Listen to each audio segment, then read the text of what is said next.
Well, here we are. This is Gillingham. This is the home town where Murrah engine William Adams came from.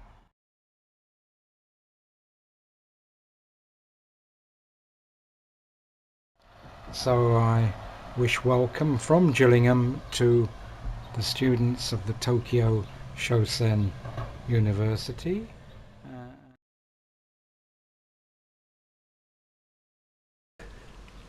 well, my name is George Meegan, and I'm from the town Gillingham, which is the home of the great Will Adams. Will Adams was one of the great Elizabethans of the Tudor period, and he in Gillingham is very near to Upchurch, which is a few miles away, and that's where Sir Francis Drake and they paralleled. Drake was largely in command of the defence of Britain against the Spanish Armada, and the Armada was a lethal threat to England, and had they linked up with the Duke of Parma, then this video would have been in Spanish and not English. And Spanish actually should have been the international language, because you can read it and write it and spell it perfectly in about 30 minutes, whereas it takes years for English. And I am sorry for students of English, because it should never have been the international language, but it's good for me and my friend Kevin, who's holding the camera there. Um, Here we can catch around there. There he is, and we're school friends from over 50 years ago. Uh, so, Hello. so there you are, young people. Friendship is important. Yeah. So Adams was already uh, a commander of a ship, and he was on a resupply ship of the Armada. He may have seen Francis Drake, but it's unlikely that he would have spoken to him at that point. But both Adams, Drake, and the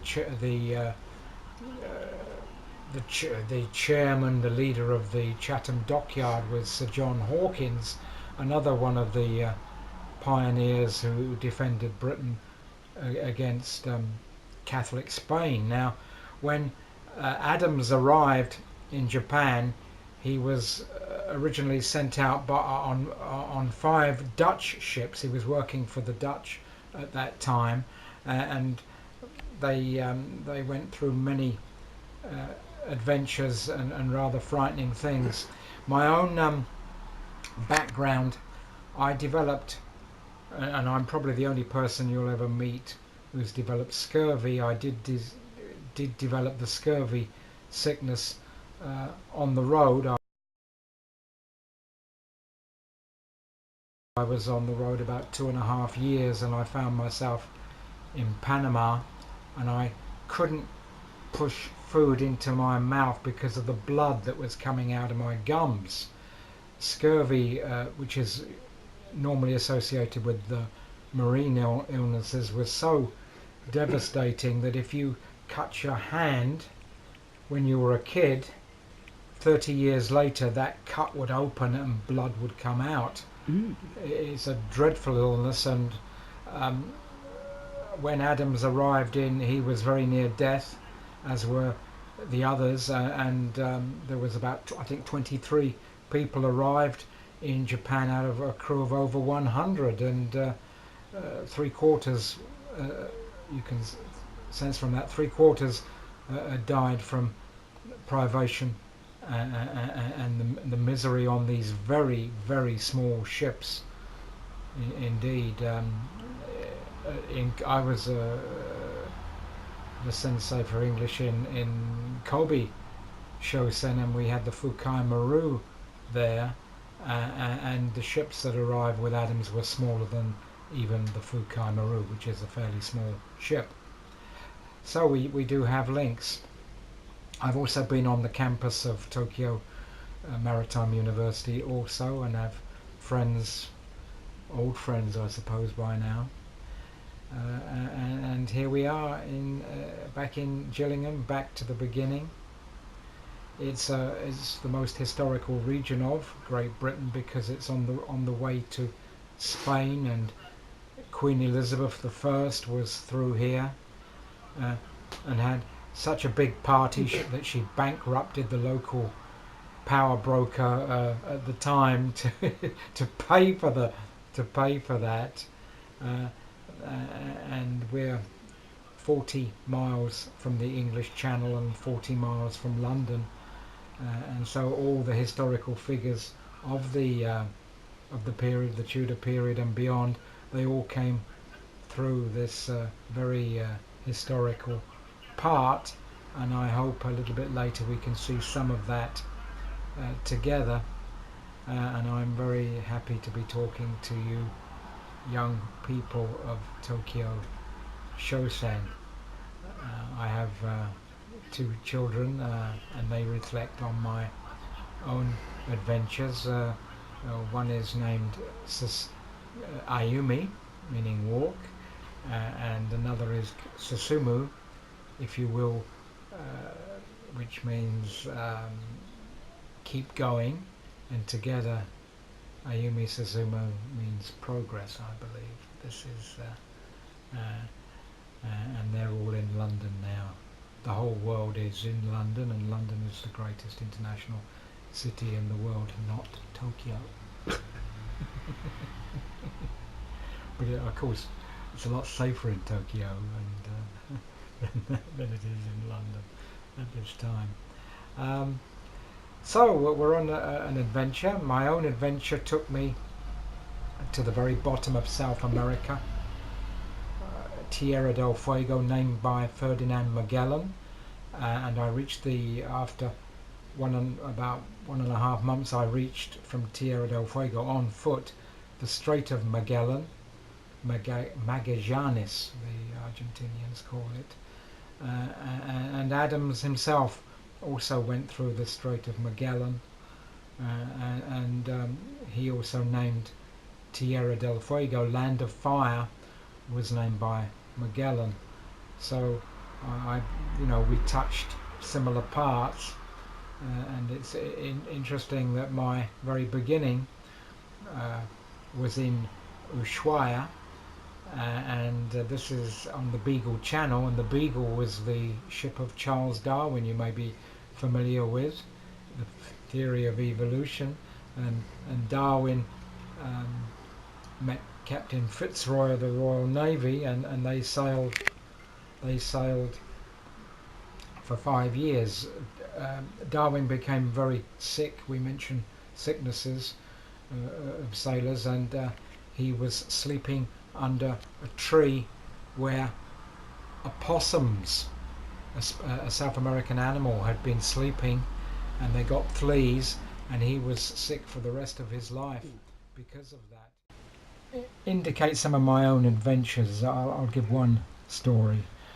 I was in the Andes of Peru, and I could hear the tinkling of a bell, and then I saw a dust cloud, and there was a caravan of llamas just below me, and the llamas had little bells around their neck, and they were moving, followed by a burro, and the burro carried an immense amount of burro is a donkey, carried an immense amount of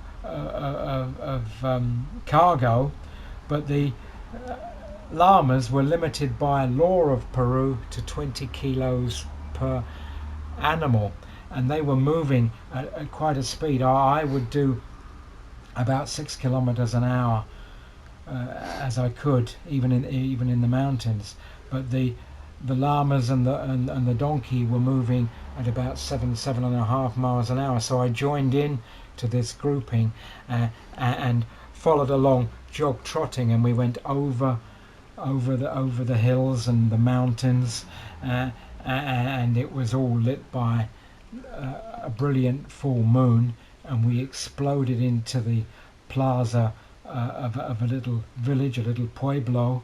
There was a little church there and no electricity, and we burst into the plaza, and there we took the animals and everything that's off the animals, and my own gear also, and we lay down to sleep. And the next morning I woke up and I was alone again, and I knew people from that part of Peru all the way down to the very bottom, the beginning of the world in Tierra del Fuego, but I knew nobody ahead of me. It was a wonderful adventure, and it was the spirit of the Tudors and in the English and the conquistadors and all this. It was a magic time to be alive, and I had the great gift of that period, which was to be young. And young students of Tokyo Shosen, when you're young you can do things, and when you're older, such as me and Kevin, you can do much less. Good luck. I've mentioned that my first dream was to go to sea, and towards that I joined the last moored sailing ship in the world, and on this ship was a number of masts and what have you. And at the age of 16, I climbed up the main mast and became the first boy to do so since the end of the war. And entering the ship was in a rowing boat, and climbing up into the bowels of the ship there was a chap looking a bit like a young Peter O'Toole, who was wiping a boy's face on the wood, and there was a bit of blood there. And I remember he looked at me, and the aspect was, "You're next." And this was my introduction to the Worcester. Now the Worcester is a very historical ship, and there is a famous sailor, a portrait of a famous sailor there, and this gentleman was the first ever person to get the British decoration, the Order of Merit, and there were 3 others. Now the 3 others were 2 presidents, President Nelson Mandela and President Dwight Eisenhower, and there was an Albanian lady, Mother Teresa. Can you guess who the Japanese sailor was who was also on the Worcester? Well, I'll give you the name now. It was Grand Admiral Togo, who in 1905, 100 years after Trafalgar, defeated the Russians at the Battle of Tsushima. And I think the Shosen staff of that period were also involved in that.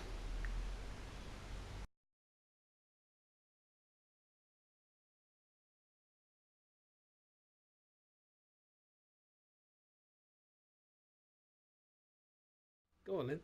Yeah, here we are. We're in my good friend Kevin Pope's room here, his little flat, and we're staying inside at the moment because of the terrible weather, which has been vile, and of course the English people only talk about the weather and sport maybe, and that's about it. The Only 4 people, when Adams arrived, only 4 people stayed in Japan, and the person who stayed with him longest was a second mate, and I was inspired by Adams and all the heroes of British history, and the British history is the most, if I would say, the most glorious of the last 500 years, if one doesn't look too closely, that is. And yeah, what inspired me was the heroes, many of whom were involved in the Medway towns. The great Admiral Lord Nelson was had a little house here in Gillingham. So as I said before, it's a very historical place. Only 2 people became the first 2 people ever to become samurais in Japan was Adams and his second mate, who uh, who stayed long enough to reach that rather exalted rank, and they were the very first in history to achieve that. And Adams became a favourite and a friend of Ieyasu Tokugawa, the ruler, the great ruler of Japan, who had a nice quote that we got of Ieyasu, was that he could always he found it rather difficult getting up onto his horse, but he found it much easier getting off his horse, because he usually fell off his horse. Yeah, and Adams and his colleagues were imprisoned in Osaka Castle, which you can see till this day. So it was a dangerous thing, and there were already Europeans in Japan at the time, the Portuguese. They were religious people, and of course they were angry religious people, and they wanted Ieyasu to execute Will Adams, which was a horrific situation in Japan, where lances were pushed through your body. Pretty dreadful, but Adams was in line for that treatment. But things happened, and he became, because of his tremendous, he had a tremendous knowledge of mathematics and science and these things and navigation. He was the chief navigator of the 5 ships which set out from Rotterdam and got themselves to Japan all those years ago.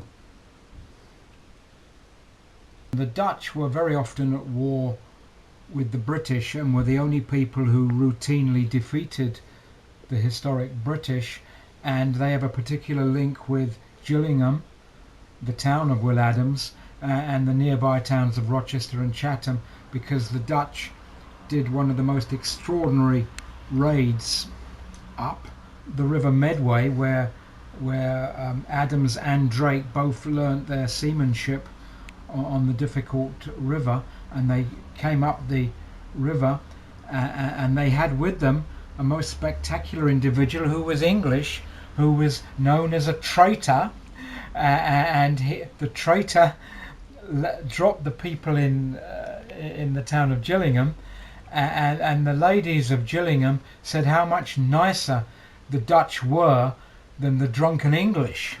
The disgraceful, which goes on to this day, actually. Now, the names of the ships that of the 5 ships, one of them where Adams transferred to was called Love. I can't pronounce it in Dutch, but it's Love, and that in your young lives, students of Tokyo Shosen, is one of the most important things. Love, but I would have not preferred to sail on the ship called Love. I would have preferred to shape on the ship called Hope, and hope is the essence of my entire life. And at the millennium, I took 24 students to Point Barrow, Alaska, named Barrow was the name of the Secretary of the Navy in the 1830s, and I took them there with the only admiral rank flag officer ever to go into the Arctic from Great Britain of the Royal Navy, and we did the last determined actions of the century, and there in that ceremony I also declared into my own name the word hope, because that is the essence of the activities that I do, and I seek hope for all children, that they not be damaged by what is school processes and schedules and all this. That they also have merit, the non-academic kids particularly. So that's the ship with Adam's Hope, but it was sunk, sad to say. very dangerous time of to be in that, alive in that time, and your lives were very, very short. Most of you guys will be going on commercial ships, the great ships of the world. They're mostly container ships, and I was very lucky that my dream was to go to sea, and I went to sea, and I also became a second mate. You'll have all kinds of cargoes. I took on a ship called the Strathbora, which was the same ship as was a plastic model in Japan, which I have somewhere, and that model showed the fastest cargo liner leaving Japan, and it carried the most expensive cargo ever removed from Japan, about $150 million of electronic goods. But this was in 1975, long before you were born, when I was in the British Merchant Navy and was with a company called P&O. Well, you may wonder what cargo Adams had when he arrived in Japan prior to him going off to prison, and the cargo he had included 5,000 cannonballs. Can you imagine? You wouldn't sell those to the people of Japan, I don't imagine. But they were heavily armoured for their adventure. Now, the friendship that Adams developed with Ieyasu Tokugawa was so remarkable, and was not extended much up beyond Ieyasu's death. But he gave Adams a very special. Well, he was nominated and became a duke within the Japanese system, not in the English system, but the Japanese system, and he had something. We use a French expression, carte blanche. Carte blanche. He had free access to Ieyasu. Whenever he was in the area, he could go and visit him. They became friends, and he was a linguist. Unlike me, I never was, but he was a great linguist. Also, was Will Adams, and Mura Anjin, and he became the official interpreter at one point for Ieyasu, and he exceeded the angry Jesuits at that time for that, who'd wanted him killed, in fact. Yeah.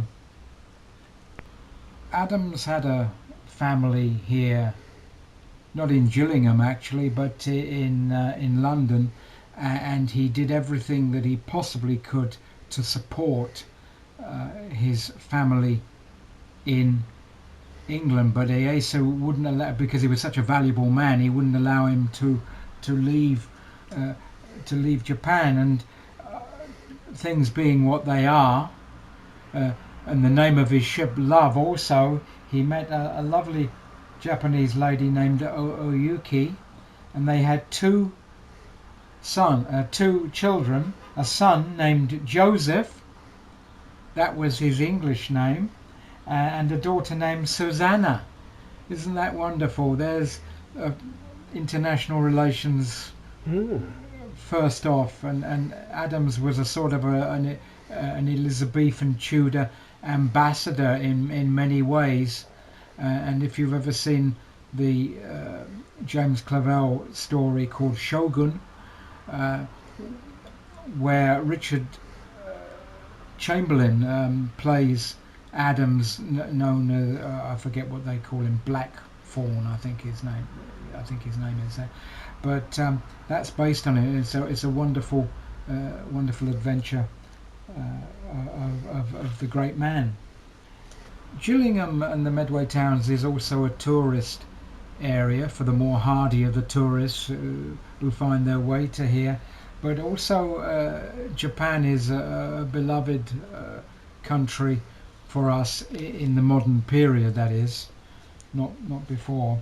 And Adams was also a stranger in a strange land, and he visited the great Buddha, the Kamakura great Buddha, and this is something you Tokyo Shosen students can also go to the Great Buddha, as did Adams.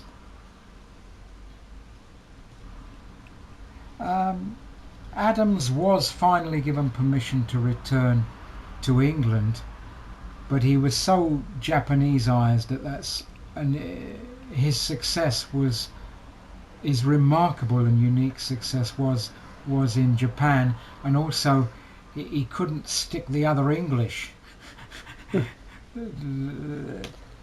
which is typical of the English. Adams Muranjan is buried in Hirado, according to the information here, Hirado in Nagasaki Prefecture, and there's another visit for you. He was one of the great Elizabethans. It was a great age for the sea and for the pioneers, and you may wonder why English is the international language, and the reasons is that the language of ships, and most of them were English ships, was English, and in the 1700s and beyond, America became an English-speaking country, and that became a superpower, and the superpower defined that, and then multimedia came into it, and so English, unfortunately, is the language of the world. Queen Elizabeth, for example, does speak French, because French used to be the diplomatic language, but even that has changed.